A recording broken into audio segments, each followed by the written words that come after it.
करिए, कहाँ उत्थान करिए, खुद दलदल में फंसता जा रही आपकी भाई आप हाँ खुद बोलो व्यसन में डूबता जाए तो आप देशरू क्या करिए क्यों समाजरू क्या करिए क्यों भाई करीजिए कोई न भाई मारी बात तो समझ में आवे तो बार बार અને ખારા સ્થાનીઓ ये कारण बात है समझ में आवे रही है ये कारण संकल्प लेवो જોઈએ कभी भी नशो नहीं करना है और अठाથી जो नशो छोड़ी जाए वो संकल्प ले जाइए कि मैं तो नशो छोड़ी जाए और मारे जीवन पर्यंत तक कम से कम 100 आदमियों नशा मुक्त दोस्तों मित्रों में મળે ને કે થારો બાપુ દારૂડીઓ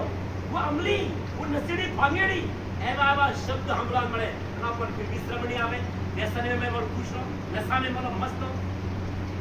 ये कारण हमें आपने कोई भी प्रकार का व्यसन नहीं करवा कभी भी नहीं करवानो नहीं करवा देनो अपना क्षेत्र में कोई व्यसन करतो है नशा करतो है और नशा जो सप्लाई करतो है बेचतो है धंधो भी करतो है भरपूर जो विरुद्ध करना चाहिए वो तो जूतों की मारो चप्पलों की कूटो ताकि अपनो क्षेत्र तो बचे और एक गांव नशा की मुक्त उपरो तो वो दावे हाथे को पूरा रास्ता नशा मुक्त नहीं